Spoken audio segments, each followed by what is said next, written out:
ছাগলেও খায় না, গরুতেও নষ্ট করে না। সেই এমনই গাছের শেকড় থেকেই আয় হচ্ছে লক্ষ লক্ষ টাকা। ঠিক এমনই এক ঔষধি গাছ চাষ করে লক্ষ লক্ষ টাকা আয় করেছেন চাষিরা। চিন্তা না করে এই চাষ করে লক্ষ লক্ষ টাকা আয় করার দিকে পা বাড়িয়েছে চাষিরা।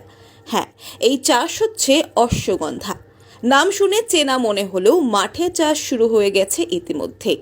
এক আত্মীয়ের পরামর্শে বিঘা খানেক জমিতে প্রথমবারের মতো অশ্বগন্ধা চাষ শুরু করেছেন ডোমকলের এক চাষি আশুয়ান দাফাদার। এটা আমার ভগ্নিপতির ভাই, উনি চাষ করেছিল, ওর পরামর্শ অনুযায়ী আমি করেছি। এতে কিরকম ফলন হয়?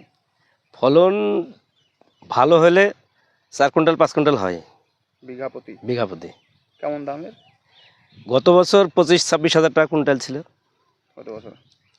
আপনি এবার কতটুকু চাষ করছেন? 1 বিঘা। বীজ কোথা থেকে আসে? বীজ আমরা আপনার এই সাহাদেওয়ার গ্রামের একজনের, ওরা ব্যবসা করে, এটা কেনা বেচা করে, ওর কাছ থেকে সংগ্রহ করেছে। মুর্শিদাবাদের ডোমকলের কুচিয়ামোড় এলাকায় বাড়ি আশুয়ান দাফাদারের, কিন্তু অশ্বগন্ধা চাষ করেছেন ডোমকলের শাহাদিয়ার এলাকার মাঠে। তিনি জানিয়েছেন বিঘাখানেক জমিতে ফলন গড়ে 4-5 কুইন্টাল পাওয়া যায়। সিজনাল হিসেবে দাম গড়ে 20 থেকে 25 হাজার টাকা কুইন্টাল হলে বিঘাখানেক জমিতে মিলবে লক্ষ টাকা। তবে দাম কম বেশি হতে পারে বলেই জানিয়েছেন তিনি। এর কাজ আপনার ওই শুধু শিয়ারটা নিবে, এরা জমিতে পানি দিয়ে তুলতে হবে, লেবার লাগিয়ে কাটতে হবে, দিয়ে শিয়ারটা নিয়ে আপনার ছাদে শুকাতে হবে। শুকানোর পরে ওরা খরিদ্দার আসবে, তারপরে কোয়ালিটি বুঝে দাম হবে। এটা যায় কোথায় তা বলতে পারবো না। মাসখানেক আগে এলাকারই এক ব্যবসায়ীর কাছ থেকে বীজ সংগ্রহ করে 2 জায়গাতেই বিঘাখানেক অশ্বগন্ধা চাষ করেন। তবে পরীক্ষামূলক চাষ হলেও ইতিমধ্যে বুঝে গেছেন আউশ জমির থেকে আমন জমিতে ফলন বেশি।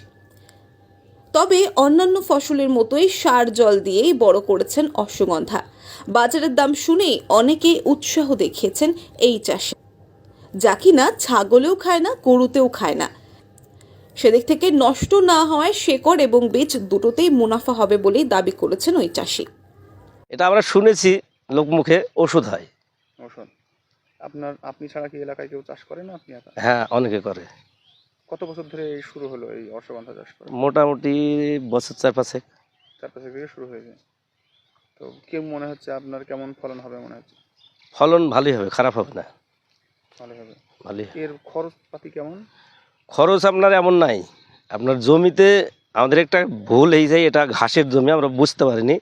যে জমিতে আমরা আমুন বলি, জমির 2টো ভাগ, একটা আমুন একটা আউশ। আমুন যদি লাগানো যায়, বোনা যায়, তাহলে ঘাস হয় না, নিড়ানো খরচটা বেশি যায়। তাছাড়া এমনি এত খরচ নাই, আপনার সেচ 2টি বেশি লাগে, সার অন্য ফসলের মতোই লাগে, এমন বাড়তি খরচ নেই। খরচ একটা বাড়তি, সেটা হয়েছে তোলার সময় লেবার লাগে। হ্যাঁ, অন্য ফসলের তুলনায় লাভজনক ফসল। আপনি অন্যান্য চাষিদের তাহলে কি বলবেন? আমি বলবো যে জমিতে ঘাস হয় না সেই জমিতে আপনারা করুন, তাতে লাভবান আছে। অশ্বগন্ধা মূলত একটি ভেষজ উদ্ভিদ। এই গাছের পাতা সেদ্ধ করলে ঘোড়ার মূত্রের মতো গন্ধ বেরোয় বলেই একে অশ্বগন্ধা বলা হয়ে থাকে।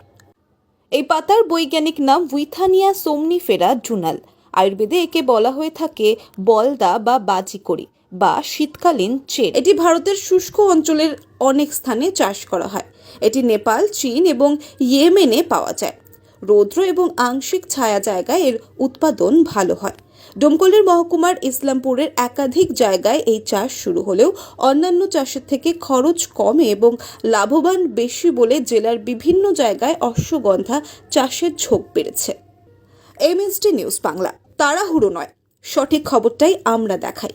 আপনি কি বহুদিন ধরে অ্যালার্জি রোগে ভুগছেন? অনেক জায়গায় অনেক ডাক্তারবাবুকে দেখিয়ে ওষুধ খেয়েও কোনো সমাধান পাননি?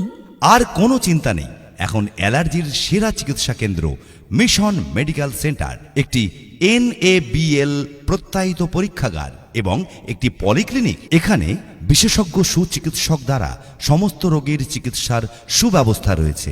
এছাড়াও ইম্পালস অসিলোমেট্রি, CRD, অগ্রিম অ্যালার্জি ভ্যাকসিন ও অ্যালার্জি ইমিউনোথেরাপি করা হয়। Mission medical centre, 73G, RN ঠাকুর রোড, লালদিঘি, বহরমপুর।